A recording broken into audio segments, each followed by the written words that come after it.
pas de révélation, d'autres versions disent quand il n'y a pas de vision. Donc quand il n'y a pas de révélation, le peuple est sans frein, c'est-à-dire le peuple périt.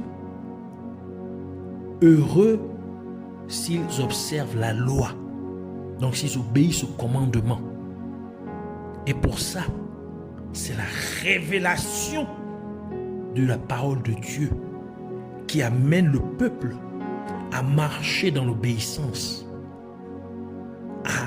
au commandement de Dieu. Et c'est pourquoi parmi les 7 esprits qui forment l'esprit de Dieu se trouve l'esprit de sagesse et l'esprit de la crainte de Dieu, comme le déclare le livre d'Ésaïe, Ésaïe chapitre 11, verset 2 qui dit: l'esprit de l'Éternel reposa sur lui, l'esprit de sagesse et d'intelligence, esprit de conseil et de force, esprit de connaissance et de crainte de l'Éternel. Donc, parmi les 7 esprits qui forment l'esprit de Dieu, il y a l'esprit de sagesse et l'esprit de la crainte de l'Éternel, la crainte de Dieu. Donc, c'est donc la combinaison de la parole de Dieu et de l'esprit de Dieu qui fait que l'Église de Dieu garde sa lampe allumée afin qu'elle ne soit pas dans l'obscurité à l'heure de minuit, c'est-à-dire au moment où la tribulation et la persécution contre le peuple de Dieu atteindra son apogée. C'est pourquoi elle sera prête pour l'enlèvement, comme les 5 vierges sages. Et c'est pourquoi il est dit de la femme vertueuse que sa lampe ne s'éteint pas la nuit. Proverbe 31, verset 18. C'est pourquoi la parole de Dieu ajoute dans Lévitique chapitre 6, verset 13 pour dire: le feu brûlera continuellement sur l'autel, il ne s'éteindra point. C'est-à-dire que les chrétiens qui forment l'Église de Dieu sur terre doivent garder leur lumière, c'est-à-dire leur lampe, toujours allumée. Et la parole de Dieu dit aussi que le cœur du mari de la femme vertueuse a confiance en elle. Il a une confiance totale en elle. Car la femme qui a de la sagesse possède un pouvoir au-delà des armes de guerre, comme l'atteste le livre d'Ecclésiaste, Ecclésiaste chapitre 9, verset 18, qui dit: la sagesse vaut mieux que les instruments de guerre, mais un seul pécheur détruit beaucoup de biens. Un autre aspect qui renvoie la femme vertueuse à l'Église de Dieu est le verset 13 de notre passage principal des Saintes Écritures qui dit: elle se préoccupe de la laine, elle se procure de la laine et du lin et travaille d'une main joyeuse. La laine est obtenue à partir de la tonte des brebis et c'était le principal matériau utilisé pour les vêtements. Mais nous savons que les brebis sont l'image des membres de l'Église. Donc pour avoir de la laine de bonne qualité, vous devez avoir des brebis de bonne qualité. Qui dit brebis de bonne qualité implique ou sous-entend avoir de bons bergers, c'est-à-dire de bons leaders, de bons pasteurs dans l'Église, qui prennent bien soin des brebis, c'est-à-dire qui prennent bien soin des membres de l'Église, car ce sont elles, c'est-à-dire les brebis, membres de l'Église, qui produisent la laine pour se couvrir, pour se vêtir, Sinon l'église sera sans vêtements, c'est-à-dire sans couverture, sans protection. C'est pourquoi la parole de Dieu déclare dans Psaume 23, verset 1 à 2 qui dit « L'Éternel est mon berger, je ne manquerai de rien. Il me fait reposer dans de verts pâturages, il me dirige près des eaux paisibles. » Donc pour dire que c'est le rôle du berger, donc du pasteur, de se rassurer que la brebis ne soit pas affamée, que la brebis soit toujours abreuvée, elle ait toujours de quoi boire et de quoi manger, et qu'elle soit toujours en sécurité. Proverbe 27, verset 23 à 27 qui dit « Connais bien chacune de tes brebis, donne tes soins à tes troupeaux, car la richesse ne dure pas toujours, ni une couronne éternellement. Le foin s'enlève, la verdure paraît, et les herbes des montagnes sont recueillies. Les agneaux sont pour te vêtir. » Donc les brebis sont pour te vêtir. Et les boucs pour payer le champ. Le lait des chèvres suffit à ta nourriture et celle de ta maison et à l'entretien de tes servantes. Pour dire, si tu ne prends pas bien soin de tes brebis, tu n'auras pas de quoi te couvrir. L'Église n'aura pas de quoi se vêtir. Donc une couverture spirituelle, une protection spirituelle. Le lin représente la justice des saints, qui sont les membres de l'Église de Dieu sur terre, comme décrit dans le livre d'Apocalypse, chapitre 19, verset 18, qui dit « Et il lui a été donné de se revêtir du fin lin, éclatant, pur, car le fin lin, ce sont les œuvres justes des saints, c'est-à-dire c'est la justice des saints. » Donc pour dire que le fin lin, le lin représente la justice des saints. Ainsi, lorsque la parole de Dieu dit que la femme vertueuse cherche la laine et le lin et travaille d'une main joyeuse, cela implique que la femme vertueuse se réfère à l'Église de Dieu qui produit beaucoup de brebis, c'est-à-dire des croyants en Jésus-Christ pour le royaume de Dieu. Et elle les fait marcher dans la sainteté, c'est-à-dire dans la justice de Dieu, dans la droiture de Dieu. En d'autres termes, c'est une église qui gagne des âmes pour le royaume de Dieu. Et elle enseigne à ses croyants en Jésus-Christ à marcher par la foi. Car le juste vivra par la foi, comme la parole de Dieu le déclare dans Romains chapitre 1, verset 17, qui dit « Parce qu'en lui, c'est-à-dire en Jésus-Christ, est révélée la justice de Dieu par la foi et pour la foi, selon qu'il est écrit, le juste vivra par la foi. »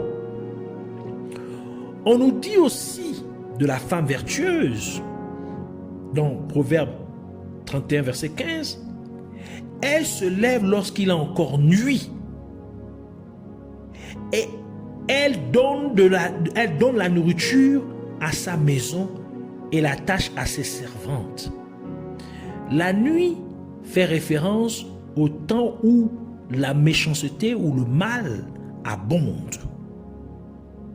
Et c'est pourquoi la parole de Dieu nous ordonne d'abandonner les œuvres des ténèbres, c'est-à-dire les œuvres de la nuit.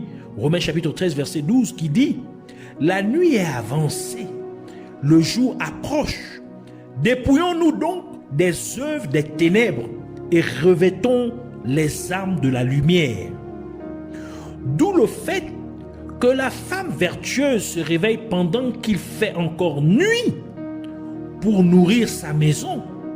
Cela signifie que la femme vertueuse se réfère à l'Église de Dieu qui nourrit le peuple de Dieu avec la parole de Dieu, même lorsque la méchanceté ou le mal abonde sur terre. C'est donc l'Église qui enseigne au peuple de Dieu à abandonner les mauvaises œuvres des ténèbres. Et c'est pourquoi Jésus-Christ a décrit le serviteur fidèle et sage comme celui qui nourrit le peuple de son maître avec de la nourriture au temps convenable. De même que nous avons vu que la femme vertueuse se réfère en fait à l'Église de Dieu qui a acquis la sagesse de Dieu. Matthieu chapitre 24 verset 45 qui dit: quel est donc le serviteur fidèle et prudent, en d'autres termes sage, que son maître est établi sur ses gens pour leur donner la nourriture au temps convenable. Donc c'est ça le serviteur fidèle et sage. C'est celui qui donne la nourriture aux gens que son maître lui a confiés au temps convenable. Donc c'est ça l'église vertueuse. C'est cette église qui nourrit le peuple de Dieu avec la parole de Dieu appropriée pour le temps dans lequel ils vivent. Notre passage principal des Saintes Écritures nous dit également ce qui suit au sujet de la femme vertueuse, le verset 16, donc Proverbes chapitre 31 verset 16 qui dit: elle pense à un champ et elle l'acquiert. Du fruit de son travail, elle plante une vigne. Cela nous prouve encore à quel point la femme vertueuse est sage, car elle évalue correctement un champ avant de l'acheter, pour ne planter rien d'autre qu'une vigne, sachant que la vigne est une représentation du peuple de Dieu. En d'autres termes, c'est la représentation de l'Église de Dieu. Et cela montre pourquoi Jésus-Christ a parlé de la parabole suivante dans Matthieu chapitre 13 verset 44 qui dit: le royaume des cieux est encore semblable à un trésor caché dans un champ. L'homme qui l'a trouvé le cache et dans sa joie, il va vendre tout ce qu'il a et achète ce champ. C'est pour dire que dans l'église de Dieu, il y a des trésors enfouis. Il y a des trésors cachés. Et Jésus-Christ a également ajouté, en se référant au peuple de Dieu, donc à l'église, comme étant la vigne de Dieu. Cette vigne même que la femme vertueuse plante dans le champ qu'elle a acquéri. Donc, Jean chapitre 15, verset 1 à 5 qui dit: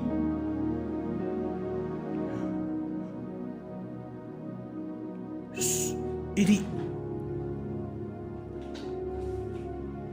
donc cette vigne qu'elle a pu acquérir, donc il dit: je suis le vrai cep et mon Père est le vigneron. Tout sarment qui est en moi et qui ne porte pas de fruit, il le retranche. Et tout sarment qui porte du fruit, il l'émonde afin qu'il porte encore plus de fruits. Déjà vous êtes purs à cause de la parole que je vous ai annoncée. Demeurez en moi et je demeurerai en vous. Comme le sarment ne peut de lui-même porter du fruit s'il ne demeure attaché au cep. Ainsi, vous ne le pouvez non plus si vous ne demeurez en moi. Je suis le cep, vous êtes les sarments. Celui qui demeure en moi et en qui je demeure porte beaucoup de fruits, car sans moi, vous ne pouvez rien faire. Donc Jésus-Christ est cette vigne-là. Et nous sommes les branches de cette vigne. Cette vigne qui représente l'Église de Dieu, dont la femme vertueuse a pu acquérir. Ainsi, nous devons comprendre que Dieu recherche son Église dans ces derniers temps. L'Église qui est remplie de sagesse. L'Église qui a la crainte de Dieu. L'Église qui sait nourrir le peuple de Dieu avec la parole du moment. C'est-à-dire la parole, les enseignements qui apprêtent l'Église de Dieu pour le retour de Jésus-Christ. Les enseignements qui font que l'Église puisse se revêtir de la sanctification, de la sainteté, car c'est l'Église là même que Jésus-Christ viendra chercher, viendra enlever. C'est pourquoi nous voulons ainsi prier. Alors, Père éternel, nous te remercions. Nous te disons merci, Père céleste, pour ta parole. Merci de nous avoir transmis la connaissance et la compréhension. Nous te prions, ô Dieu, d'élever ton Église dans ces derniers jours, comme tu as promis de bâtir ton Église, et que ce soit une Église remplie de ta sagesse divine, car il est écrit dans ta parole que si quelqu'un manque de sagesse, il doit te demander, car tu donnes généreusement. C'est pourquoi nous te demandons, ô Père, ta sagesse pour ton Église au nom de Jésus-Christ. Et comme tu nous as appris en disant que la crainte de Dieu, c'est la sagesse. Donc, comme tu nous transmets ta sagesse, que la crainte de Dieu soit répandue dans notre cœur et que nous puissions marcher donc avec la crainte de Dieu dans tout ce que nous faisons, disons, et dans la manière dont nous nous comportons, afin qu'aucun mal ne soit trouvé en nous au nom de Jésus-Christ. Et comme les 5 vierges sages, que nous puissions avoir nos lampes garnies d'huile, afin que nous ayons toujours de la lumière. En d'autres termes, que ta parole soit toujours en nous et que nous soyons aussi remplis de ton Saint-Esprit, afin qu'il nous révèle ce que nous devons dire et faire en toutes circonstances, surtout dans les temps de grande tribulation au nom de Jésus-Christ. Et de plus, aide-nous à garder ta parole et à être remplis de ton Saint-Esprit, afin que nous soyons toujours prêts pour le retour de notre Seigneur Jésus-Christ, lorsqu'il viendra enlever son épouse. Par conséquent, que ta parole et ton Saint-Esprit fassent en sorte que nous soyons une église sanctifiée, sans tache ni ride, au nom de Jésus-Christ. Ainsi, puisses-tu faire en sorte que ton église nourrisse ton peuple sur la terre de ta parole convenable au temps dans lesquels nous vivons, c'est-à-dire des derniers jours. C'est bien ta parole, ton enseignement sur la sainteté, sur la sanctification, faisant marcher ton peuple dans une totale obéissance à ta parole. Car c'est le devoir de chaque être humain. Oui, t'obéir, c'est ça le devoir auquel tu nous as appelés. Que ton nom, ô Dieu, soit à jamais exalté, alors que nous te remercions de nous avoir répondu en conséquence. Au nom de Jésus-Christ, nous avons ainsi prié. Amen.